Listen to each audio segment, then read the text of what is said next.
स्वागत है आप सभी का मेरे इस YouTube चैनल पे। का चौथा दिन क्रम से हमने प्रथम द्वितीय तृतीय नवरात्रि में आदिशक्ति के किन किन स्वरूप की पूजा होती है और उनका प्रादुर्भाव कैसे हुआ, ये आज जानते हैं कि नवरात्रि के चौथे दिन की आराधना की जाती है। तो श्रोताओं, नवरात्रि के आदिशक्ति को कुष्मांडा रूप में पूजा जाता है। ये माँ कुष्मांडा जो है ब्रह्मांड को उत्पन्न करने वाली भगवती हैं, आदिशक्ति हैं। अपनी मंद हंसी से ये ब्रह्मांड को उत्पन्न करने वाली भगवती हैं। पुराणों में कथा कुछ इस प्रकार से वर्णित है कि जब सृष्टि नहीं थी, चारों तरफ अंधकार ही अंधकार था, तब इसी देवी ने अपने ईसत हास्य से अर्थात सूक्ष्म मुस्कुराहट हंसी से ब्रह्मांड की रचना की थी। इसीलिए इसे सृष्टि की आदि स्वरूपा या आदिशक्ति कहा गया है। नाम कुष्मांडा क्यों पड़ा, इसके बारे में पुराणों में वर्णित है कि कुष्मांडा जो शब्द है उसका 3 भागों में बांटा है। कु, उष्मा, अंडा। कु से वहाँ पर तात्पर्य है ईसत, सूक्ष्म, छोटा। उष्मा अर्थात ऊर्जा, और अंडा से तात्पर्य वहाँ पे अंडाकार किसी वस्तु से है, अर्थात ब्रह्मांड। तो छोटी सी उष्मा से, छोटी सी सूक्ष्म हंसी मुस्कुराहट से जो उष्मा उत्पन्न हुई, उसी उष्मा से ब्रह्मांड का निर्माण हुआ और ब्रह्मांड के निर्माण से ही सृष्टि आगे बढ़ी। ये चराचर जगत, आकाश गंगाएं, ग्रह, सभी देवी देवता और जीव जंतु बने हैं। अर्थात इसका तात्पर्य ये हुआ कि हम सब के मूल बात करते हैं। अंडा ये तो एक सामान्य अर्थ जो है कुष्मांडा से है। दूसरी एक वर्णन मिलता है कि अर्चना आराधना करते हैं, बलि में कुष्मांड की बते हैं, क्योंकि ये कुष्मांड की बलि माँ भगवती को बहुत अत्यधिक प्रिय है।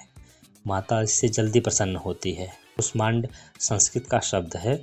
इसका अर्थ है कोहड़ा, पेठा या कद्दू उसे कहते हैं। इसकी बलि माँ भगवती है, इसलिए भी इनका नाम कुष्मांडा है। अब बात करते हैं माता के स्वरूप की कि माता दिखती कैसी हैं, क्या इनका स्वरूप है। तो ये माँ भगवती जो हैं 8 भुजाओं वाली माता है, इसलिए इन्हें अष्टभुजा भी कहते हैं। इनके 7 हाथों में क्रमशः कमंडल, धनुष, बाण, कमलपुष्प, अमृत कलश, चक्र तथा गदा है और 8वें हाथ सभी सिद्धियों और निधियों जपमाला को धारण किया हुआ है। माता कुष्मांडा ने ब्रह्मांड की उत्पत्ति के बाद अन्य देवी देवताओं का भी प्रादुर्भाव अपने ही शरीर से किया है। बाएं नेत्र से, तीसरे नेत्र से माँ लक्ष्मी और दाहिने नेत्र से माँ सरस्वती को उत्पन्न किया है। महाकाली, और माँ सरस्वती, और इन्हीं 3 देवियों से आगे फिर ब्रह्मा, विष्णु, महेश और अन्य देवताओं का प्रादुर्भाव हुआ है। ये माँ भगवती जो है सिंह पे सवार रहती हैं, जो इन्हें और भी पराक्रमी और वीर बनाता है। अब जानते हैं कि माता का निवास कहाँ है। पुराणों में इसका वर्णन मिलता है कि वह सूर्यमंडल के भीतर निवास करती हैं और वहीं से समस्त चराचर जगत को प्रकाश एवं ऊर्जा प्रदान करती है।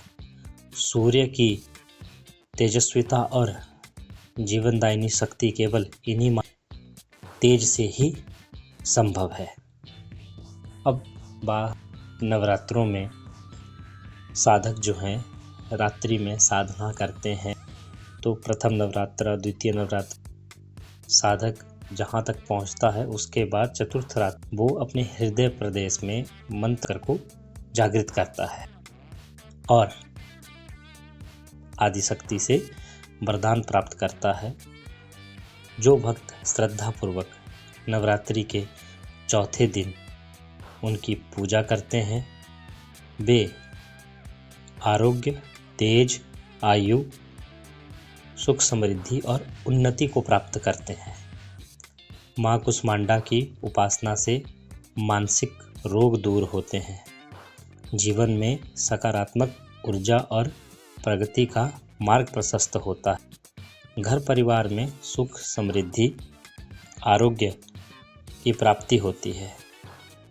इसीलिए नवरात्रि के अंडा की आराधना कर ब्रह्मांड की सृष्टिकर्त्री शक्ति को प्रणाम करते हैं।